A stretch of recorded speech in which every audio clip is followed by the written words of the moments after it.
Bonjour à tous et à toutes, je suis Benoît Marchand, rédacteur en chef de la revue Compliance. Je suis très heureux de vous accueillir dans le cadre de ce webinaire. Alors, l'intitulé de ce webinaire est d'anticiper les enjeux sociaux de la directive CSRD.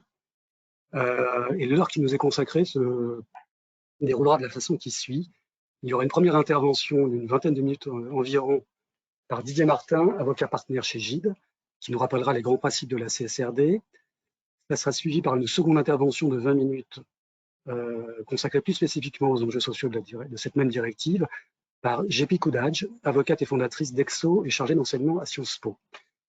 Suivra donc à ces interventions des échanges spontanés tout à fait libres, une vingtaine de minutes, donc un jeu de questions-réponses qu'on soumettra donc à nos intervenants.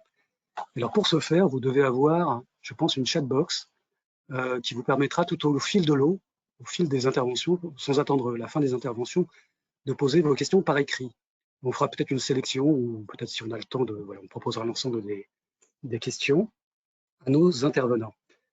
Voilà un petit peu sur le déroulement de cette conférence. Je cède la parole quelques instants à mon excellent confrère Clara Lavielle pour quelques informations complémentaires. Merci Benoît. Bonjour à tous, donc Clara Lavielle, éditrice de la revue Droit des sociétés. Donc, je suis ravie de participer à ce webinaire car les informations extra-financières, l'intégration des informations extra-financières dans les reportings des entreprises est une thématique fondamentale dans la revue, donc depuis pas très longtemps, mais de plus en plus maintenant. Donc, par exemple, en novembre, on a eu un commentaire du professeur Hamelin sur l'intégration des dernières thématiques, donc l'électromobilité, le lien nation-armée, avec une analyse critique de l'intégration de ces nouvelles thématiques-là. Et à compter de 2024, nous aurons 4 chroniques substantielles réservées à la thématique de la responsabilité sociale des entreprises et notamment les informations extra-financières publiées par les entreprises. Donc voilà, cette chronique sera proposée par Morgane Tirel, maître de conférence à l'université d'Evry, spécialisée en RSE, et qui traitera de ces questions-là d'informations extra-financières, de greenwashing et de toutes ces thématiques fondamentales et passionnantes qui innervent aujourd'hui le droit des sociétés. Merci Clara. Oui, donc avant de passer à la première intervention, je vous informe qu'à l'issue du webinaire, on vous fera parvenir à la fois l'enregistrement de ce webinaire, éventuellement les slides avec l'accord des intervenants, l'article publié dans la revue Compliance de ce mois-ci par Jepi, donc sur la thématique qu'elle va aborder dans le cadre de son intervention, et puis peut-être des liens vers les contributions et publications de Maître Martin et du cabinet Gide. Voilà, je vous souhaite un bon webinaire et je cède tout de suite la parole pour une première intervention à Didier Martin. Je vous remercie.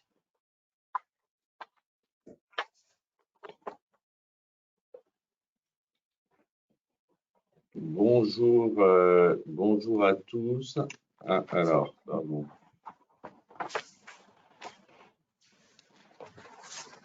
Voilà, donc bonjour à tous, Didier Martin, donc associé du cabinet Gide, en fusion-acquisition, droit des sociétés, mais également donc toutes les problématiques d'information extra-financière de gouvernement d'entreprise autour des sujets ESG.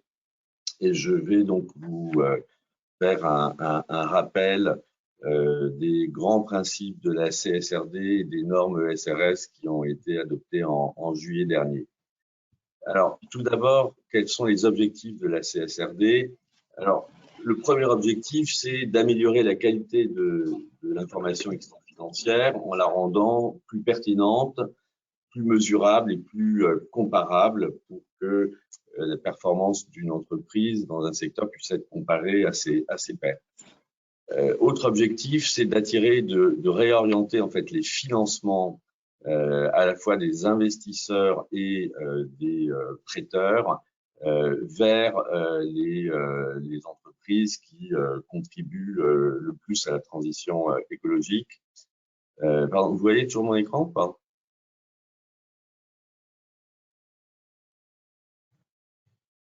Oui, oui. Moi, je le vois parfaitement. Moi, je le vois parfaitement.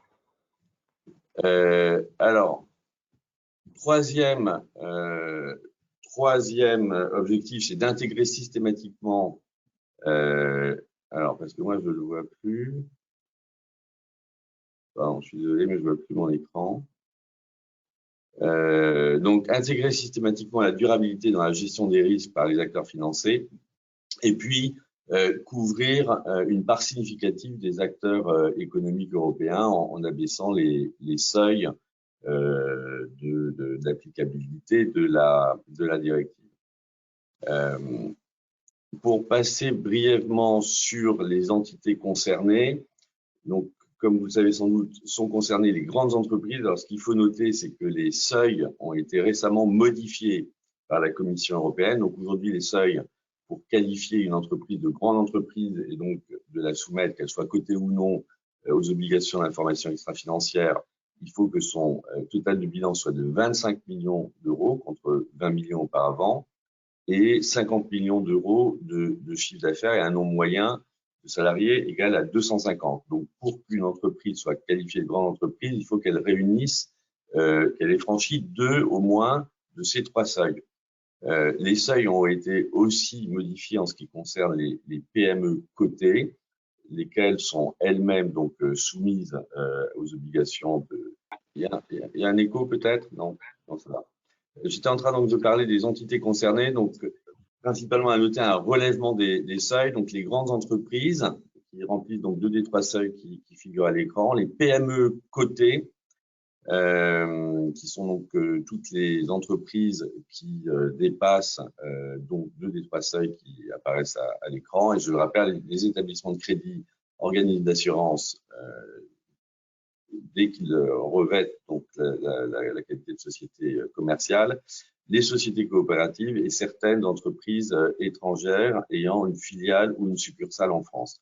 Alors, en ce qui concerne le calendrier, donc en 2025, dans le rapport de gestion 2025, les sociétés cotées qui ont plus de 500 salariés vont devoir publier donc dans leur rapport de gestion, leur rapport de durabilité, se rapportant à l'exercice 2024. En 2026, pour les grandes entreprises cotées et non cotées, les informations se rapportant à l'exercice 2025. En 2027, pour les PME cotées, et en 2028, pour les entreprises étrangères. Alors, le texte,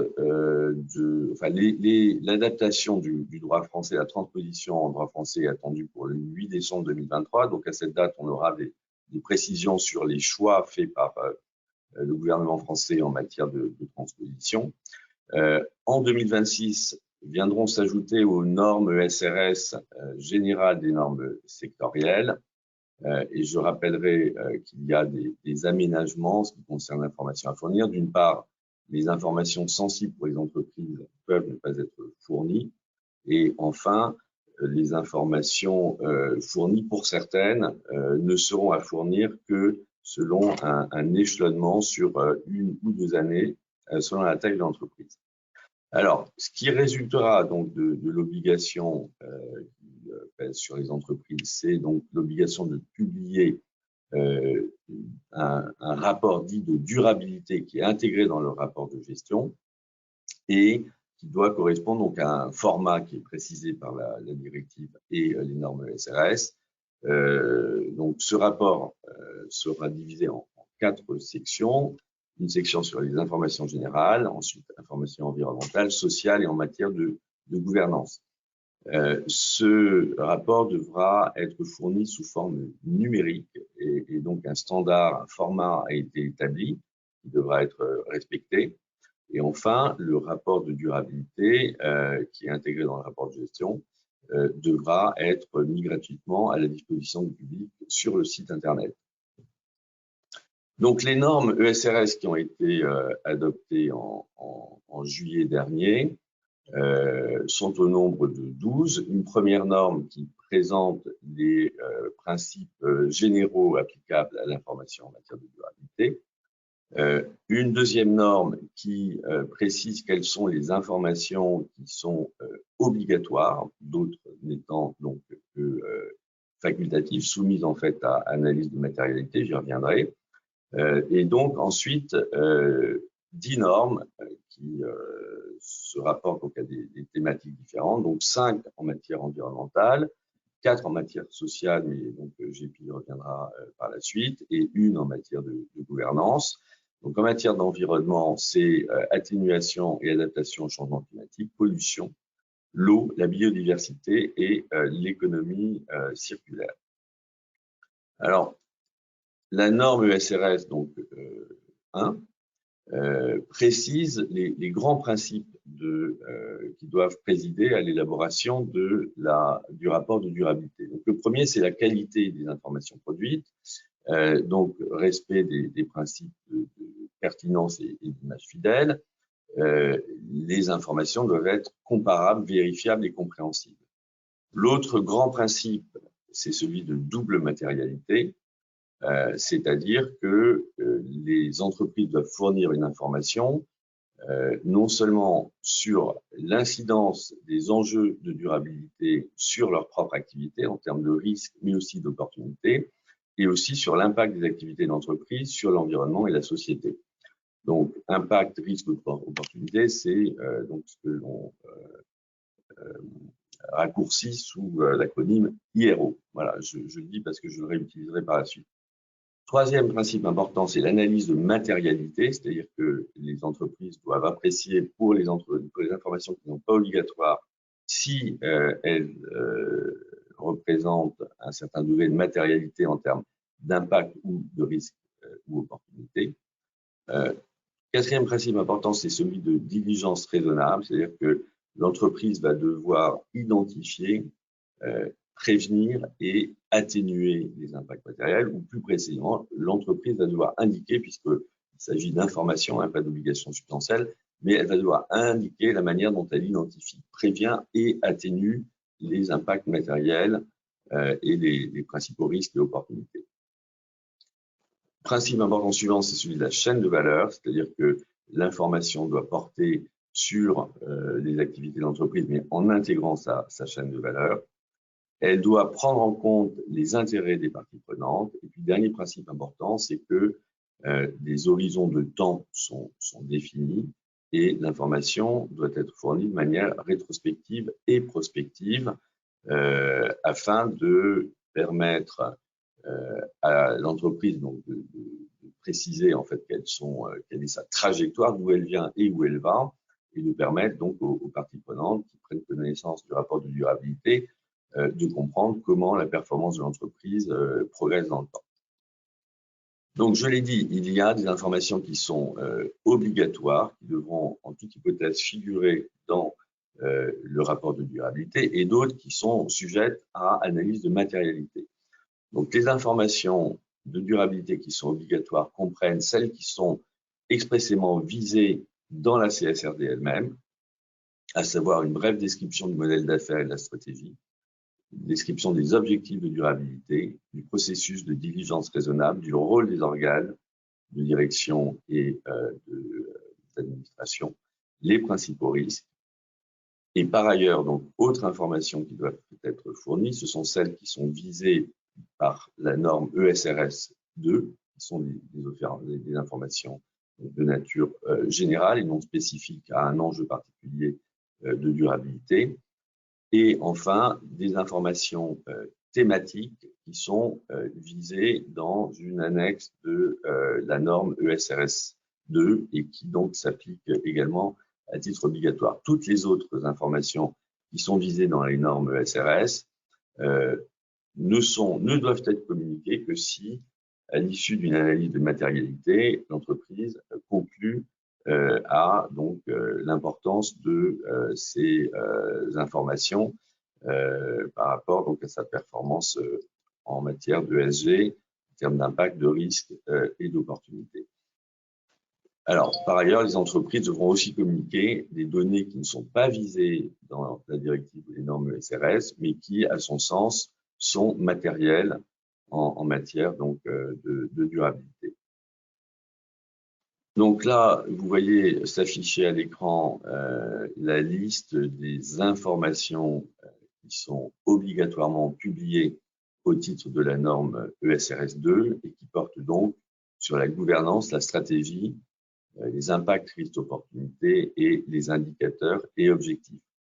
Donc, ce sont des informations d'ordre général et qui viennent compléter celles qui sont visées directement dans la CSRD.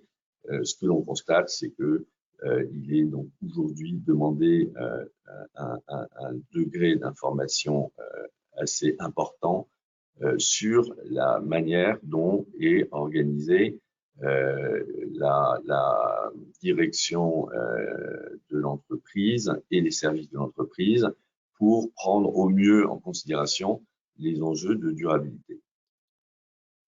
Alors, élément important aussi, c'est que aujourd'hui, alors c'était déjà le cas en France, mais maintenant ça sera le cas pour toutes les entreprises dans tous les pays de l'Union européenne, l'information en matière de durabilité doit faire l'objet d'une vérification par un auditeur de durabilité, qui peut être un expert de la profession comptable, mais les États ont la possibilité d'étendre à d'autres types d'intervenants. C'est a priori le choix qui sera fait par le gouvernement français. Donc cette vérification aboutit à l'émission d'une assurance dite limitée dans un premier temps, qui pourra par la suite faire l'objet d'une assurance donc dite raisonnable, c'est-à-dire un degré plus poussé de vérification. Donc l'avis de l'auditeur porte sur la conformation de l'information en matière de durabilité avec les normes SRS, sur les processus mis en œuvre et sur le respect de l'obligation de baliser l'information en matière de durabilité. Alors, j'attire votre attention sur le fait que l'auditeur de durabilité doit être désigné par l'Assemblée générale et que sur proposition du conseil d'administration, et que donc pour les premières entreprises concernées, c'est l'Assemblée générale 2024 statuant sur l'exercice 2023 qui va devoir désigner l'auditeur en matière de durabilité.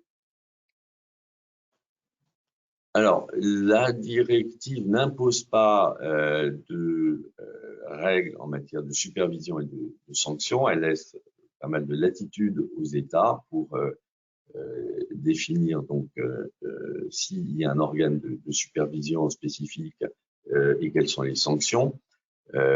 Donc, en France, ce qui est a priori prévu, c'est qu'il n'y aura pas de nouvelle autorité de supervision pour la mise en œuvre de la directive et qu'il n'y aura pas de sanctions pécuniaires en cas de manquement aux obligations de la directive, d'où l'importance du mécanisme d'assurance. L'instrument qui sera a priori retenu par le gouvernement français à l'occasion de la transposition, c'est l'instauration d'une procédure d'injonction éventuellement sous astreinte. Donc la direction de l'entreprise pourra se trouver enjointe donc de produire ou de publier le rapport de durabilité. Et si elle ne le fait pas, le juge pourra nommer un mandataire pour ce faire. Alors, il faut quand même rappeler que, au-delà de la sanction donc d'injonction que je viens de mentionner, l'information en matière de durabilité pour les entreprises cotées doit être traitée comme de l'information financière et qu'elle peut donc être soumise aux mêmes sanctions en cas notamment d'informations trompeuses. Et les sanctions peuvent être administratives ou pénales et concerner les entreprises, mais aussi, le cas échéant, leurs dirigeants. La question même peut se poser dans certains cas si cette information ne peut pas être constitutive de pratiques commerciales trompeuses, de greenwashing, si ça a un impact sur le comportement du consommateur. Enfin, il paraît important d'expliciter un peu quelles sont les incidences de l'adoption de la CSRD sur la gouvernance de l'entreprise. Alors tout d'abord, ça vient renforcer des obligations qui, pour beaucoup, pèsent déjà sur les entreprises, c'est-à-dire l'élaboration de la DPEF, qui est déjà bien évidemment un élément important d'information extra-financière et à laquelle donc va se substituer le rapport de durabilité, et de rappeler donc que les dirigeants d'entreprise, et particulièrement dans les SA, les conseils d'administration, doivent veiller à la prise en considération des enjeux sociaux et environnementaux. Et donc, quelque part, on peut considérer que la CSRD vient expliciter et renforcer en fait cette obligation pour les dirigeants de prendre en compte les enjeux de durabilité, sans pour autant fournir, préciser d'informations, d'obligations substantielles, hein, c'est des obligations en matière d'information, mais on verra qu'il y a une pression forte qui s'exerce sur les dirigeants. Donc, la première obligation pour les dirigeants, c'est de mettre en place ou d'améliorer un processus qui permet l'élaboration et le contrôle de l'information en matière de durabilité, c'est-à-dire de mettre en place des processus d'identification, des outils de pilotage, de pouvoir procéder à l'analyse de matérialité. Les entreprises vont donc devoir renforcer en fait les processus ou les instaurer pour remplir leurs obligations de collecte et d'information, de fourniture d'informations. Deuxième obligation importante, c'est celle qui pèse a priori sur le comité d'audit et qui fait peser donc sur lui la même obligation en matière d'information de durabilité que celle qui pèse sur lui en matière d'information financière. Et donc, ça comporte l'obligation de superviser l'information en matière de durabilité et de superviser la mission de l'auditeur. Voilà. Et in fine, le gouvernement français laissera l'opportunité de confier cette mission, le cas échéant, à un autre comité du conseil d'administration, voire au conseil d'administration lui-même. Troisième élément, c'est que avec tout l'exercice de transparence et toute l'information qui doit être fournie concernant la manière dont l'entreprise prend en compte les enjeux de durabilité, ça fait peser une pression forte sur les dirigeants pour améliorer donc la façon dont ils prennent en compte ces enjeux en termes de composition du conseil d'administration, de formation et aussi de rémunération des dirigeants en intégrant donc des enjeux de durabilité dans la rémunération variable. Dernier point, c'est que, bien évidemment, tout cet exercice de transparence, le fait de devoir fournir des indicateurs qui sont comparables, des objectifs pour l'avenir, une trajectoire, tout ça fait bien sûr peser sur les dirigeants d'entreprise une pression forte pour qu'ils améliorent donc la performance de l'entreprise en matière de durabilité. Voilà, donc c'est ce que je souhaitais faire comme rappel concernant les principes de la CSRD et des normes SRS, et je laisse la parole à GP. Alors, je vais peut-être juste profiter de cette, avant de céder la parole à GP, juste d'abord m'excuser pour les petits problèmes techniques qui sont dus au fait qu'effectivement, il y a un autre webinaire qui est organisé sur le même canal que le nôtre, donc qui a coupé le nôtre, donc j'en suis absolument désolé, confus, et a priori, il ne devrait plus y avoir de problème. Juste une petite, avant l'intervention de GP, juste une petite précision pour les questions. N'hésitez pas à nous les soumettre dès maintenant. Alors pour ce faire, c'est un tout petit peu complexe. Il y a une barre d'outils que vous allez trouver à droite et il y a une petite flèche rouge tout en haut. Vous appuyez sur les petites flèches et vous allez voir panneau des configurations. Là, vous pourrez nous poser les questions que vous souhaitez. Alors n'hésitez pas, voilà, à nous soumettre les questions et on transmettra donc à l'issue de l'intervention de GP, à qui je cède la parole donc pour une vingtaine de minutes sur les enjeux sociaux de la directive CSRD. Merci, GP. Bonjour à toutes et à tous. Merci Didier pour ce rappel très clair et cette présentation générale de la directive CSRD. Je vais poursuivre sur les enjeux sociaux. Donc, je rappelle que je suis GP Koudadjié. J'ai fondé le cabinet EXO, qui est un cabinet qui intervient en matière de droit social, droits humains et gouvernance des entreprises. Et je suis par ailleurs chargée d'enseignement à Sciences Po en gouvernance durable des entreprises. Donc, la CSRD concerne les questions de durabilité, droits environnementaux, droits sociaux, droits humains, facteurs de gouvernance et questions de corruption. Aujourd'hui, on va parler vraiment d'une dimension, c'est la dimension sociale, c'est le S de RSE ou le S de ESG.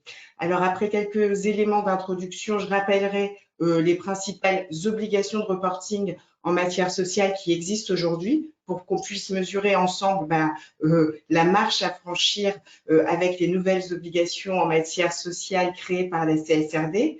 Et nous verrons enfin comment se préparer au reporting de durabilité en matière sociale. Je vous ai mis en annexe une bibliographie qui correspond aux articles que j'ai rédigés sur ce sujet. Donc, tout ce qui est dit, vous pouvez le retrouver dans ces articles.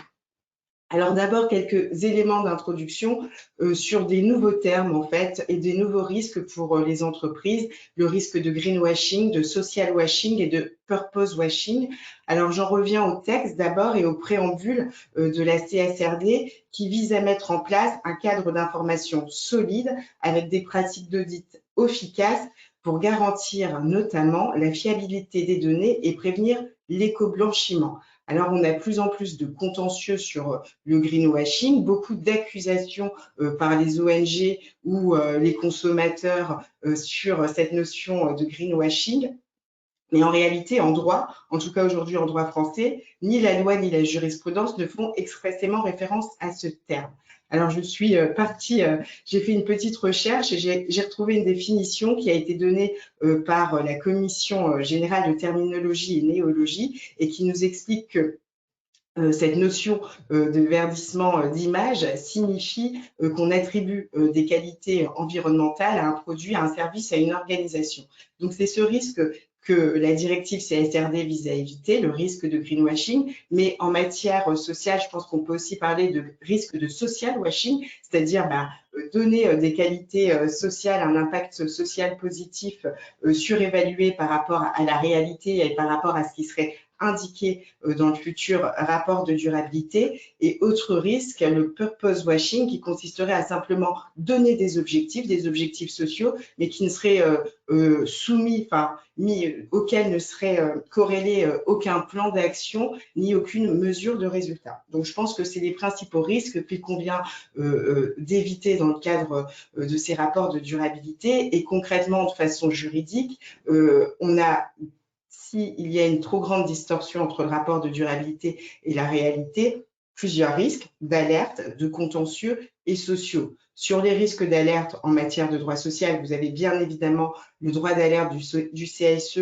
aux droits des personnes qui concerne toutes les questions qui sont liées aux droits et libertés fondamentales, aux droits humains avec le harcèlement et les discriminations. Vous avez aussi la question du droit d'alerte en matière de santé publique et d'environnement quand vous avez des procédés de fabrication qui font par exemple peser un risque grave sur l'environnement. Vous avez le droit d'alerte prévu par la loi Sapin II et qui a été réformé récemment par la loi Wasserman et qui, je le rappelle, concerne est beaucoup plus large que les alertes qu'on connaît habituellement au droit social et concerne également toutes les violations à des traités internationaux ratifiés par la France. Donc, vous avez tous les traités qui sont en lien avec l'environnement et vous avez aussi tous les accords internationaux qui sont en lien avec le travail. Je pense aux conventions de l'OIT. Vous avez naturellement les risques de contentieux habituels en droit social, individuel, sériel et collectif en matière de harcèlement, discrimination, d'application d'un accord collectif. Vous avez également les pratiques commerciales trompeuses. On en a parlé sous l'angle du greenwashing, mais on peut aussi imaginer ce type de délit sous l'angle du social washing. Et vous avez bien évidemment le devoir de vigilance. Et au-delà de ces contentieux, de ces risques juridiques, vous avez un risque social qui est important parce que la directive CSRD vise à une transition vers une économie durable qui est plus vertueuse sur le plan environnemental afin d'atteindre la neutralité climatique. Donc, il y a lieu d'anticiper les incidences de cette transition sur les emplois, mais aussi d'anticiper les compétences nécessaires pour l'entreprise pour réaliser cette transition. Et je pense que le rapport de durabilité sur les enjeux sociaux peut aider à atteindre ces objectifs. Alors, très rapidement, je vais rappeler les principales obligations de reporting en matière sociale, parce qu'on ne part pas de zéro en ce domaine. Nous avons déjà des informations dans la DPEF, donc la déclaration de performance extra-financière, également dans le bilan social et dans la base de données économiques, sociales et environnementales. Et ces éléments doivent bien évidemment servir de base pour construire le rapport de durabilité en matière sociale. Donc, je rappelle très brièvement que la DPEF contient des informations sur les conséquences sociales de l'activité de l'entreprise. Ces informations sociales sont diverses. Elles concernent par exemple l'emploi, l'organisation du travail, la santé et la sécurité. Cette DPEF contient aussi des informations sur les actions qui sont menées par l'entreprise en faveur des droits de l'homme. Donc, c'est aussi une question qu'on retrouve dans la DPEF. Alors, ça a été rappelé par Clara en introduction, la DPEF a évolué récemment depuis la dernière loi de programmation militaire du 1er août dernier, et donc elle doit contenir désormais des informations visant à expliquer les actions qui visent à promouvoir le lien nation-armée et à soutenir l'engagement dans les réserves.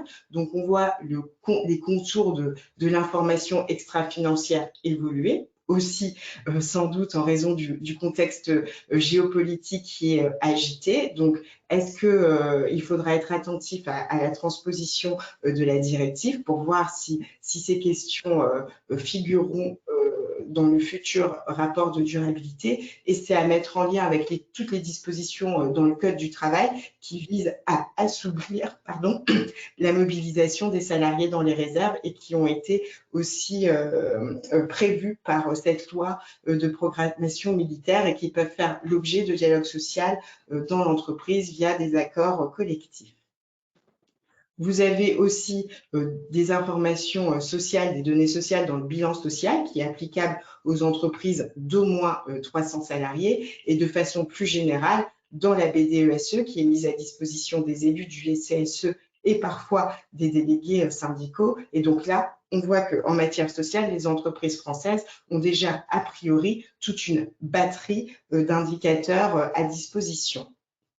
Alors, quelles sont les nouvelles obligations en matière sociale créées par la CSRD? Elles sont de plusieurs ordres. D'abord, il y a un nouveau thème de dialogue social qu'il va falloir anticiper pour les entreprises. Ça va être le dialogue social sur les informations de durabilité. Ensuite, j'évoquerai le champ d'application de ce reporting en matière sociale qui est très large, nous le verrons. Je reviendrai sur l'architecture des normes relatives aux effectifs de l'entreprise. Donc, c'est un jeu de normes que je souhaite préciser ici. Et enfin, je donnerai quelques exemples d'exigences de publication et de data points. Alors, petit rappel sur l'objectif de la CSRD en matière sociale. Cette directive vise à faire bénéficier les syndicats et les représentants des travailleurs d'une meilleure publication d'informations en matière de durabilité afin qu'ils soient informés de manière appropriée et en mesure de participer au dialogue social dans les meilleures conditions. Donc, on voit que tout ça fait écho aux évolutions du droit social et à la loi climat et résilience qui a déjà enrichi le droit social et le dialogue social d'enjeux environnementaux. Et là, avec la directive CSRD, on va plus loin, puisque la direction de l'entreprise devra informer les représentants des travailleurs au niveau approprié et discuter avec eux des informations pertinentes en matière de durabilité. Ça veut dire que là, on va voir ce que vont prévoir les textes sur la transposition, mais ça ressemble à une nouvelle consultation du CSE sur ces questions de durabilité et sur donc les données qui vont figurer dans le rapport de durabilité. Donc ça veut dire aussi qu'il faut former les représentants du CSE à ces questions, puisque sur les enjeux environnementaux, il y a beaucoup de choses qui sont encore peu connues par les directions de ressources humaines ou les élus du CSE. Donc il y a tout un enjeu de formation sur ce sujet. Ensuite, sur les nouvelles obligations qui sont créées, le champ d'application du reporting en matière sociale est large. Vous avez dans les normes ESRS qui sont donc déjà très denses, environ 90 pages qui sont liées au social. Ce sont les normes ESRS. Il y a 4 jeux de normes en fait qu'on appelle S1, S2, S3 et S4 par rapport, alors qui sont issus des actes de délégués de la Commission européenne du 31 juillet 2023. Donc vous avez comme premier jeu de normes, donc on appelle S1, les effectifs de l'entreprise. Ensuite, vous avez les travailleurs de la chaîne de valeur, les communautés touchées et enfin les consommateurs et utilisateurs finaux. Donc on voit là que c'est un champ d'application du reporting en matière sociale qui est très large Et donc ici, aujourd'hui, on s'en tiendra à parler du jeu de normes qui est lié aux effectifs de l'entreprise et qui correspond en fait au droit social au sens le plus strict. Alors, une petite précision, pour les entreprises de moins de 750 salariés, elles pourront omettre sous réserve des informations qui sont obligatoires dans la norme ESRS 2 qui a été explicitée par Didier auparavant. Elles pourront mettre certaines informations et notamment les exigences de reporting relatives aux effectifs de l'entreprise. Donc la norme, les exigences S1. Et elles pourront omettre ces informations la première année d'application du reporting de durabilité. Et sur les autres informations relatives aux travailleurs de la chaîne de valeur, aux communautés touchées et aux consommateurs et utilisateurs finaux, elles pourront omettre les informations pendant les 2 premières années. Donc, on voit qu'il y a une application qui est progressive de toutes ces normes. Sur l'architecture, les normes relatives aux effectifs de l'entreprise se décomposent de plusieurs dimensions. Vous avez d'abord les objectifs de cette norme qui sont rappelés. Ensuite, les interactions avec les autres normes ESRS, environnementales, les normes transversales. Et enfin, vous avez les exigences de publication. Et dans ces exigences de publication, vous avez des éléments qui concernent la stratégie de durabilité de l'entreprise, la gestion des impacts, risques et opportunités IRO dont Didier a parlé et qui sont vraiment des notions centrales de ce reporting de durabilité. Ensuite, vous avez les métriques et cibles. Donc, c'est en synthèse une batterie d'indicateurs en droit social que l'on connaît. Je vais y revenir parce que on les retrouve pour beaucoup dans le bilan social ou dans la BDESE. Et vous avez enfin une appendice A sur les exigences de publication qui va venir expliciter, préciser en fait chaque obligation de divulgation qui est prévue dans les normes ESRS. À côté donc de cette norme S1, vous avez une guidance, un tableau Excel qui a été mis à disposition par l'EFRAG. C'est un document de travail pour guider les entreprises de façon très concrète dans la mise en œuvre de la CSRD et leur expliquer ce qui est attendu sur chaque obligation de divulgation et sur chaque data point. Donc, on va venir vous dire pour telle obligation de divulgation, on attend une description textuelle, semi-textuelle, un pourcentage, un chiffre. Et on précise aussi dans ce tableau Excel, parmi les normes sociales, lesquelles sont volontaires ou lesquelles sont obligatoires dans le cas où elles seraient matérielles pour l'entreprise. Alors, je vais vous donner quelques exemples d'exigences de publication, data points. Sur les objectifs en matière sociale et pour cette norme qui est relative aux effectifs de l'entreprise, c'est de mesurer les incidences importantes de l'entreprise sur ses salariés ainsi que les risques et opportunités importants connexes, notamment la manière dont l'entreprise va moduler ses effectifs. Et ça va être aussi de comprendre dans quelle mesure l'entreprise aligne ou respecte le droit international et européen relatif aux droits de l'homme. Sur la stratégie, élément très important dans la CSRD et qui est en lien avec une gouvernance élargie, c'est que dans le cadre de cette transformation, il y a lieu de prendre en compte les points de vue et les intérêts des salariés. Donc, ça va être tout le sujet de comment on intègre grâce au dialogue social, les représentants du personnel dans la transformation de l'entreprise. Sur la gestion des impacts, risques et opportunités, l'entreprise va décrire les politiques qu'elle a adoptées pour gérer les incidences importantes sur son personnel, des risques de durabilité. Et pour vous donner un exemple très concret, ça va être sur toutes les questions qui sont liées à la transition écologique, quelles sont en fait les politiques et les engagements qui vont viser à prévenir les risques ou à les atténuer, les risques et les incidences négatives sur les salariés de cette transition écologique, sur la main-d'œuvre, sur l'emploi. Et donc, ça va être toute une série d'engagements. Et là, je pense que juridiquement, il y a un point d'attention à avoir parce qu'on est dans un rapport de durabilité. Et donc, il faudra être vigilant à ne pas avoir des engagements qui engageraient par la suite la responsabilité de l'entreprise dans le cas où ils n'auraient pas pu être réalisés. Et on a déjà de la jurisprudence sur ces engagements unilatéraux qui sont sanctionnés par une mise en cause de la responsabilité de l'entreprise. En jurisprudence, les arrêts sont précisés. Ensuite, vous avez les métriques et cibles, donc toute une batterie d'indicateurs avec des exigences de publication qui sont volontaires ou non, et en fait qui correspondent à de nombreux indicateurs qu'on connaît déjà en droit social et en France. Donc vous allez retrouver des indicateurs de la BDESE qui sont en lien avec l'organisation du dialogue social, la rémunération, l'absentéisme, la santé et la sécurité. Mais parfois, vous avez des indicateurs qui sont plus précis que ce qu'on a l'habitude de voir dans un bilan social ou dans la BDESE. Et par exemple, sur un sujet sensible, les écarts de rémunération, la directive, les normes ESRS proposent de calculer ces écarts de rémunération de façon plus fine que ce qu'on a aujourd'hui dans la BDESE.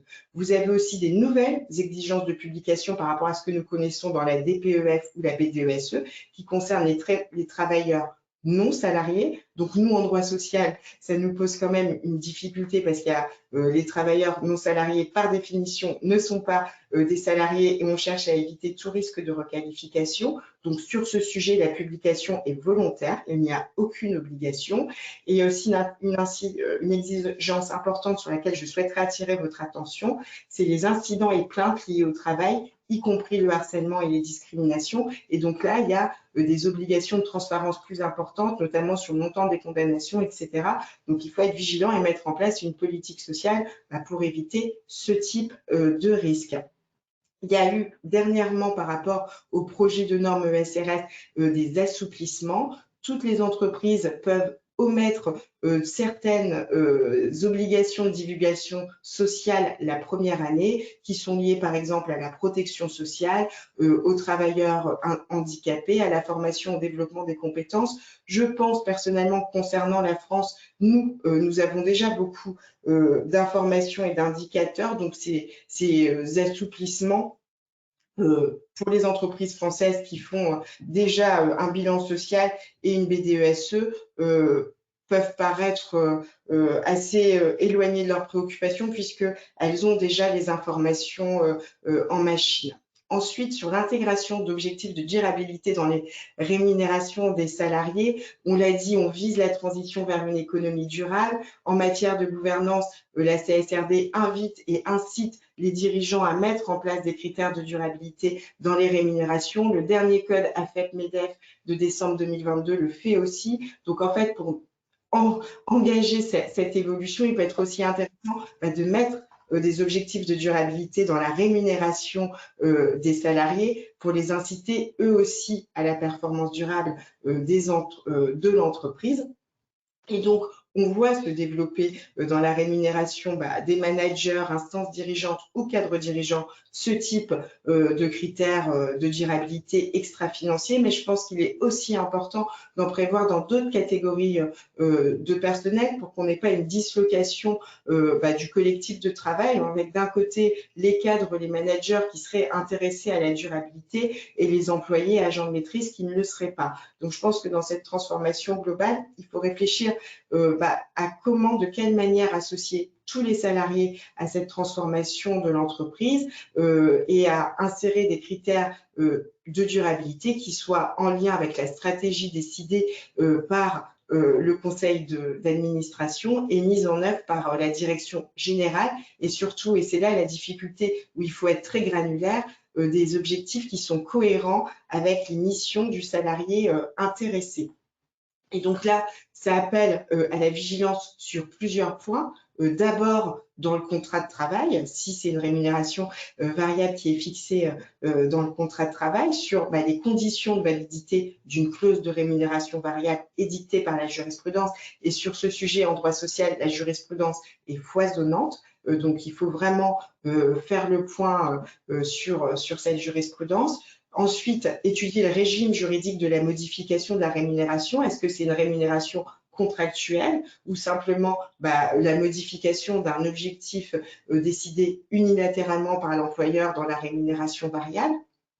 Autre source concernant la rémunération variable, les accords collectifs sur les salaires. Donc, ça pose bien évidemment la question de l'articulation des accords collectifs de branche et d'entreprise, parce que si on souhaite modifier une prime d'un accord collectif de branche pour la remplacer par une autre prime au niveau de l'accord d'entreprise, se pose la question de toutes ces nouvelles règles d'articulation entre des accords de différents niveaux. Il y a bien évidemment le respect des minima conventionnels et du SMIC, même quand on parle de critères et d'objectifs de durabilité. Et enfin, autre manière d'engager cette performance durable en touchant aux rémunérations, c'est bien évidemment l'intéressement qui fait l'objet d'une négociation obligatoire, avec tout de même une incertitude juridique liée au caractère aléatoire des critères RSE qui seraient décidés, et en pratique, on a souvent des critères qui sont en lien avec le climat. Alors, comment se préparer au reporting de durabilité en matière sociale? Ce sera mon dernier point. On voit bien qu'il y a un nouveau droit durable des affaires qui émerge et les entreprises doivent s'y adapter, mais elles doivent dépasser la stricte mise en conformité pour construire une vraie stratégie sociale durable qui repose sur plusieurs actions prioritaires. D'abord, réaliser un audit des données sociales pour mesurer en fait la marche à franchir par rapport aux exigences de la CSRD, former les DRH, les CSE, les délégués syndicaux au changement climatique ainsi qu'à l'ensemble des questions de durabilité sociale, gouvernance, environnement, élaborer une stratégie sociale visant à assurer la compatibilité du modèle commercial de l'entreprise avec la neutralité climatique. Comment fait-on? D'abord en engageant les salariés dans la sobriété énergétique grâce à des politiques sociales innovantes qui permettent d'éviter une demande d'énergie tout en assurant le bien-être des salariés, négocier un accord de méthode sur la transition écologique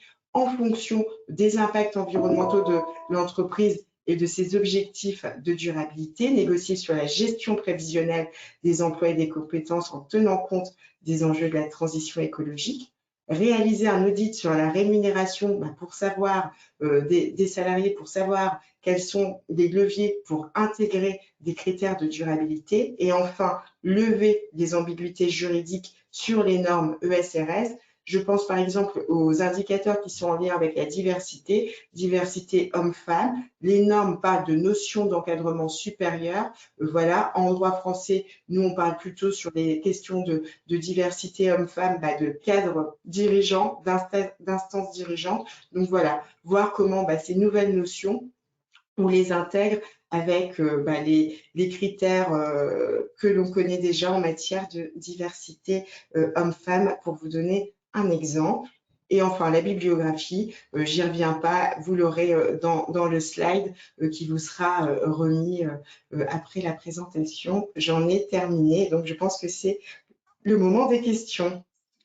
Eh bien, c'est tout à fait ça, JP. Merci beaucoup pour ces interventions qui clarifient tous ces points délicats et importants pour une entreprise. Alors, on a énormément de questions, ce qui nous oblige à faire malheureusement un tri. Peut-être qu'éventuellement, vous pourriez nous les faire parvenir quand on vous adressera les documents en retour, qu'on les soumette aux intervenants. N'hésitez pas, si jamais on n'aura pas le loisir de répondre à la question que vous posez. Alors, je soumets une première question à nos deux intervenants. Vous pouvez répondre successivement, dans l'ordre que vous souhaitez. Pour le cas d'un groupe de sociétés avec, par exemple, une société mère dans un État membre A et une filiale dans un État membre B, quelle entité devra-t-on produire ce reporting sur la durabilité? Savez-vous? Alors, savez-vous quelles sanctions seront choisies par les États membres? Est-ce que vous voulez que je vous la relise? Oui. Ça sera préférable. Pour le cas d'un groupe de sociétés avec, par exemple, une société mère dans un État A. Oui. Et une filiale dans un État B. Excusez-moi parce que ça saute, c'est affreux. Quelles entités devront produire ce reporting sur la durabilité? savez-vous quelles sanctions seront choisies par les autres États membres, Luxembourg par exemple? Alors, je veux bien, GP, si Oui. ça vous va répondre. Alors, en fait, le critère, c'est la question de savoir si une société figure en fait dans les comptes consolidés, dans le périmètre de consolidation d'une autre. Et si c'est le cas, il peut y avoir effectivement une exemption pour la filiale consolidée, auquel cas elle est donc exemptée d'établir son propre rapport de durabilité à partir du moment où sa maison mère, même si elle est dans un autre État de l'Union européenne, établit son rapport de durabilité. Sur la question des sanctions qui sont prévues dans les autres États membres, c'est un peu compliqué de répondre, notamment en raison du grand nombre de pays concernés. Je ne sais pas, GP, si vous avez des précisions de votre côté.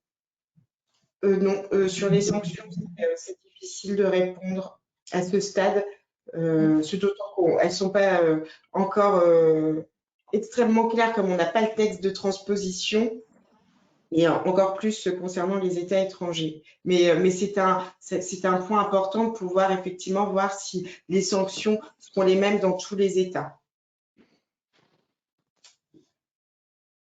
Une autre Merci pour question. ces éléments de réponse. Vous avez peut-être des compléments à en apporter, non? On peut passer à la question suivante. Malheureusement, on est tenu par le temps, donc on va être obligé de passer assez rapidement. Clara, pour une autre question. Oui. Alors, jusqu'à présent, certaines filiales entrant dans le champ d'application de la DPEF bénéficiaient d'une exemption de rédiger la DPEF, car la maison mère en rédigeait une pour le groupe. Or, au regard de la directive CSRD, si la maison mère entre dans le champ d'application du rapport de durabilité, mais pas ses filiales, doivent-elles faire leur propre DPEF ou peuvent-elles faire référence au rapport de durabilité de la maison mère? Car nous estimons que ce rapport inclut pour partie la DPEF.